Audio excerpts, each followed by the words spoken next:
이어서 5번째로 월간 사람과 산 편집위원이신 박기성님 나오셔서 과연 전문적인 산악인들은 산에다가 케이블카를 놓는 것에 대해서 어떻게 생각하고 계신지 들어보도록 하겠습니다.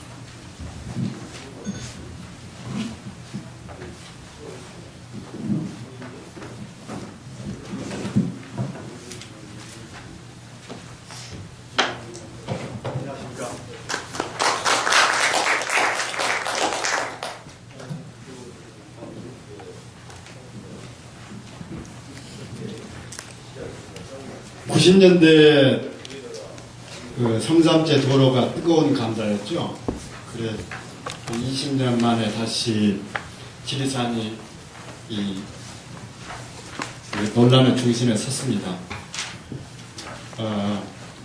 이 케이블카를 놓는 것이나 산을 넘는 도로를 개설하는 것이나 그걸 추진하는 세력들은 흔히 선진국이 하니까 그 사람들이 다 검토 잘해가지고 그런 일을 했으니 별 문제가 없을 것 아니냐 그렇게 이야기를 하는데, 그 선진국, 등산 선진국이고 그 산업 선진국이었던 사람들이 산을 어떻게 다녔고, 그리고 선진국의 전문 산악인들, 알피니스트들은 산을 훼손하는 것, 케이블카를 놓는 것에 대해서 어떻게 생각하는지, 그리고 그것을 책을 통해서 혹은 해외 활동을 통해서 교류하고 생각을 공유한 한국 산악인은 어떻게 생각하는지를 말씀드리겠습니다.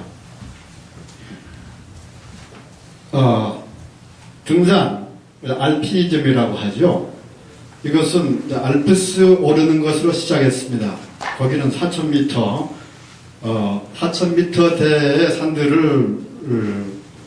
산들, 제일 높은 몽블랑이 4,800m죠. 그런 데를 오르면서 등산이 시작됐기 때문에, 그리고 등산을 시작하는 사람들이 가장 가치 있는 것이 어느 산, 어느 코스를 처음 오르는 것, 이것을 최고로 칩니다.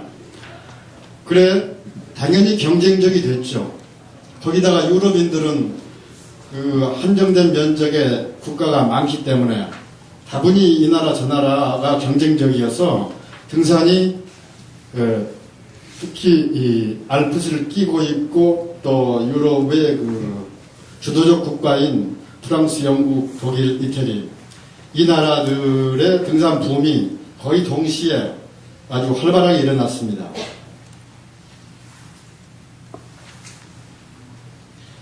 그래서 국가주의로 자연히 흘러가게 됐어요. 그건 시대 상황이 1차 대전, 2차 대전 이런 시대와 등산이 부응하는 시대가 비슷했기 때문에 유럽의 흐름으로 볼 때는 당연한 비결이었죠. 그래서 국가주의의 대표적인 예가 1936년에 유럽의 알프스의 마지막 과제라고 하는 아이그 북벽을 오른 하일리 하러한테 히틀러가 거액의 포상금을 줬다고 합니다. 그런 것도 뒷구멍으로 줬기 때문에 지금 우리나라에서 이루어진 것처럼 증거는 없죠. 그래서 그리고 프랑스 경우는 8,000m 14개 중에 프랑스 원정대가 최초 8,000m 봉우리에 올랐습니다. 안나푸르나. 그때 대장이었던 모리스 엘조구는 프랑스의 등산 기지인 샤모니에 읍장을 했고 나중에 장관까지 했습니다. 그것은 엘조구라는 사람은 개인의 야망이나 능력이 있었기도 하겠지만은 등산을 대단한 것으로 보도해주는, 또 그걸 믿는 사회와 국민의 인식이 있었기 때문이었습니다. 영국인들은 알피니즘을 처음 시작했죠. 영국은 산이 1300m짜리가 제일 높습니다. 그것도 잉글랜드는 없고 스코틀랜드에. 그래서 빅토리아 시대에 이 영국 귀족들은 알프스에 등산하는 것이 유행이었어요. 그래 현대 알피니즘의 시초를 에드워드 윈퍼가 마타오른을 오르는 것으로 잡죠. 그렇게 영국인들은 특히 귀족들이 상층부들이 앞장서서 등산을 이끌었습니다. 그런데 알프스 오르기는 알프스 봉우리가 한정되어 있기 때문에 어느 정도 되면 끝납니다. 그래 히말라야로 진출들을 18세기 아니 19세기 말에 하게 됐는데, 이때 영국의 산악인들은 대단한 일을 했습니다. 그 히말라야와 8,000m 봉우리가 있는 데는 히말라야 산맥 9개, 카라코람 산맥이 6개 있는데요. 히말라야와 카라코람의 측량을 영국인들이 했습니다. 에베레스트라는 이름이 그 영국 측량국장 이름이라는 걸 아시는 분은 알 겁니다. 그런데 이제 인도와 파키스탄은 대체로 영국령이었지만은 그나마 중국, 티벳, 신장 이구르 이런 데는 영국령이 아니었고, 거기를 러시아와 영국이 서로 뺏으려고 경쟁이 심했어요. 그걸 더 그레이트 게임이라고 그들은 부르던데요. 거기를 차지하기 위해서 스파이를 많이 파견했습니다. 히말라야 쪽에서는 영허스번드 대령, 이 양반은 이제 백두산을 동계 초등한 사람으로 기록되어 있습니다.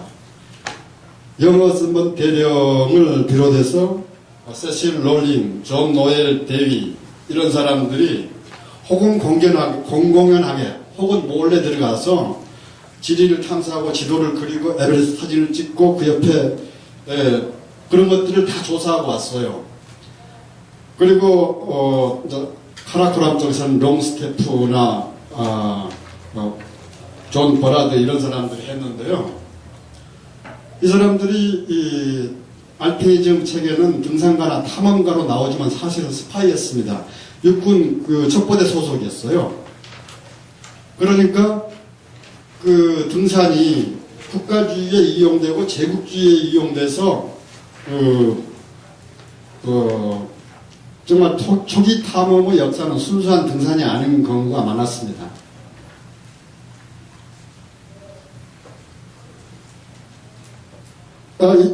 이 와중에 그러니까 히말라야 탐험이 히말라야 등반이 경쟁적으로 이루어진 게 1차 대전 전에 시작해갖고 1차 대전 되면서 중단됐다가 그 1차 대전 끝나고 2차 대전 사이에 또 열심히 하다가 2차 대전 끝나고 다시 가열이 됐는데, 그게 2차 대전이 그리고 1차 대전이 제국주의들의 전쟁이었기 때문에 이 등산 행위도 국가주의적인 성격을 띌 수밖에 없었습니다.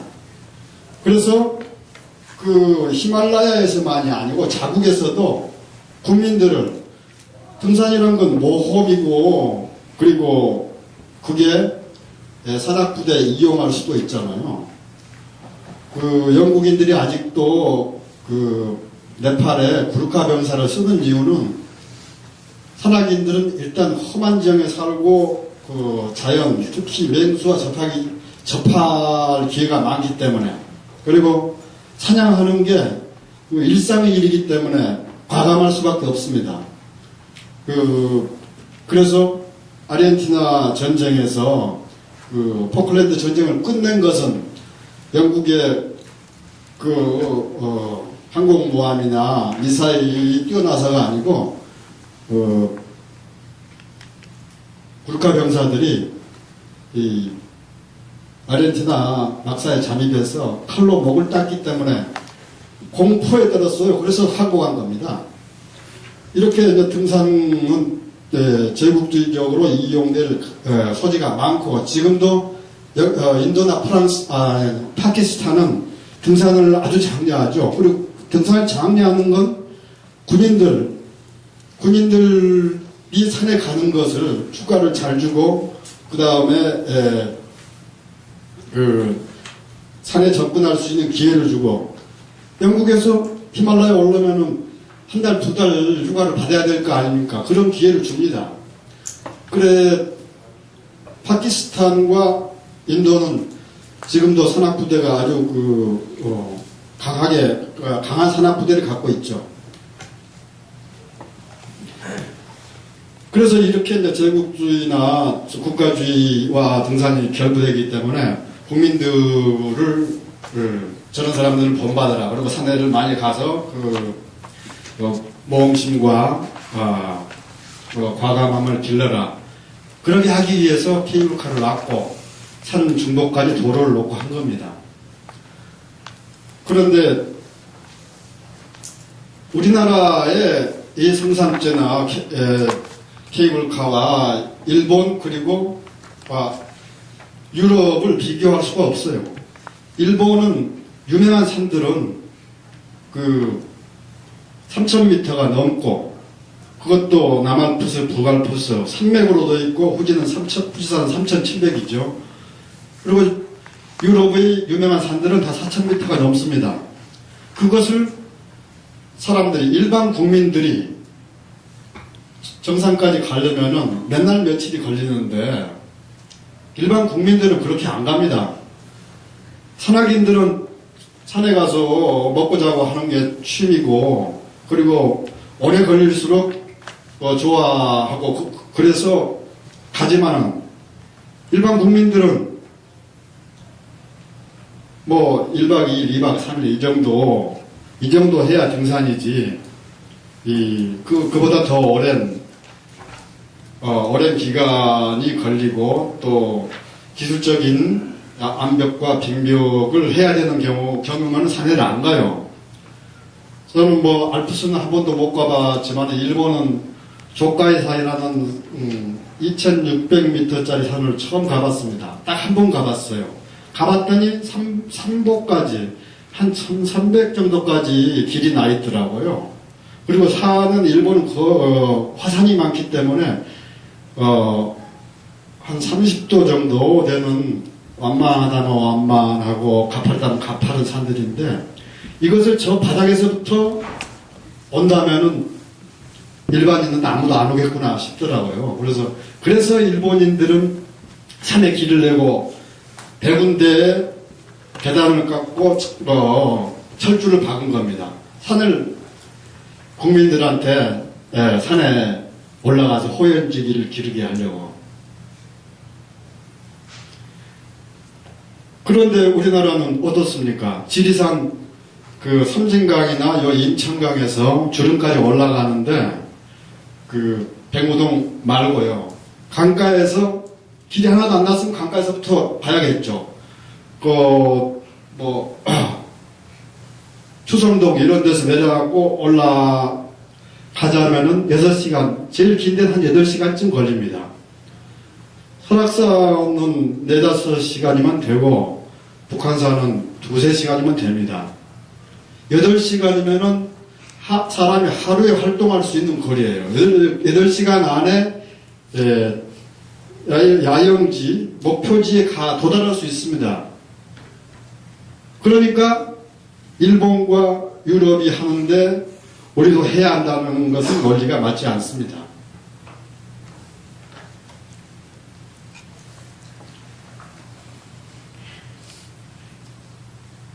산악인들은 흔히 자연에 머물기를 좋아하고 평이함보다는 모험을 즐기는 이들이라고 합니다. 심리학적으로 말하자면은 대물 공포증은 평균보다 낮고 대인 공포증은 높다 그래요. 사람들과 사귀고 만나는 과정에서 장사를 하거나 운동을 하거나 이런 것은 잘 못해요. 대신 자연 속에서 말 없는 가운데 나무나 바위와 산을 부비고 이러면 참 좋아합니다. 그래서 산에서 누굴 만나는 것보다 안 만나는 것을 훨씬 좋아해요. 그러니까 사실 산을 자기들이 독점하고 싶어 합니다. 그러니 그 산에 사람들이 많이 오도록 어떤 시설물을 하는 걸 아주 싫어하죠. 저는 70년대 후반부터 산을 다녔는데 그때 백두대간을 가면은 30일 동안 한두 팀밖에 안 만나는 경우가 흔했고 아예 안 만날 수도 있어요. 그리고 그때는 길도 고객끼리 포장된 데가 거의 없습니다. 30일 동안 한 2번 정도 만나면은 그 버스가 넘어가는 게 군뱅이가 기어가고 있는 것 같아요. 그렇게 사람이 의식이 싹 바뀝니다. 그런 것을 좋아하거든요. 그래 제가 생각할 때 산악인들은 케이블카나 그 산복도로 고개를 넘는 도로는 원치 않으리라고 봅니다. 감사합니다.